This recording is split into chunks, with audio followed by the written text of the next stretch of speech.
বাংলাদেশের মানুষের অধিকার আদায়ের সংগঠন। এই জাতীয় দল বিএনপি বাংলাদেশের মানুষের প্রাণের একটা সংগঠন।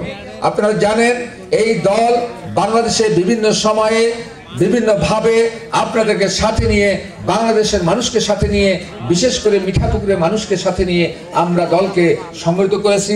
দলের কার্যক্রম গতিশীল করে ফ্যাসিবাদের বিরুদ্ধে দীর্ঘদিন আন্দোলন সংগ্রাম করেছি এবং বিভিন্ন ধরনের নির্যাতন, বিভিন্ন ধরনের মামলা হামলা উপেক্ষা করে আমরা আন্দোলন সংগ্রাম করে জাতীয়তাবাদী শক্তিকে সামনের দিকে এগিয়ে নিয়ে যাওয়ার চেষ্টা করেছি। আমরা আমাদের অধিকার, আমরা মিঠাপুকুরের মানুষের অধিকার, আমাদের গণতন্ত্রের অধিকার, আমাদের মুক্তির জন্য আমরা লড়াই করেছি, সংগ্রাম করেছি।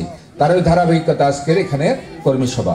আপনারা জানেন আমরা গত 17 বছরে মিঠাপুকুরের মানুষ বিভিন্নভাবে নির্যাতিত হয়েছি তথা নিপীড়িত হয়েছি, বিভিন্নভাবে আমাদেরকে নির্যাতন করা হয়েছে, বিভিন্নভাবে মিঠাপুকুরের মানুষের উপর অত্যাচার করা হয়েছে, তাদেরকে বিভিন্নভাবে মামলা হামলা, গুম খুন বিভিন্নভাবে নির্যাতিত নিপীড়িত করে জাতীয়তাবাদী শক্তিকে স্তব্ধ করার বিভিন্ন ষড়যন্ত্র করা হয়েছে।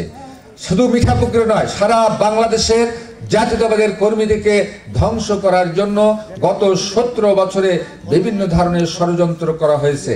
আমরা দেখেছি গত 17 বছরে এই ফ্যাসিবাদী আওয়ামী লীগ সরকার ক্ষমতায় থেকে তারা বাংলাদেশের উপর, বাংলাদেশের মানুষের উপর বিভিন্নভাবে নির্যাতন করেছে, বিভিন্নভাবে নিপীড়ন করেছে। বাংলাদেশের মানুষেরকে গুম করা হয়েছে।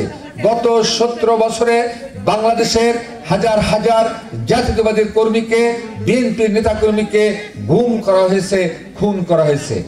আমরা দেখেছি যে বিগত সরকারের সময়, ফ্যাসিবাদের সময় বাংলাদেশের গণতন্ত্রকে ধ্বংস করা হয়েছে।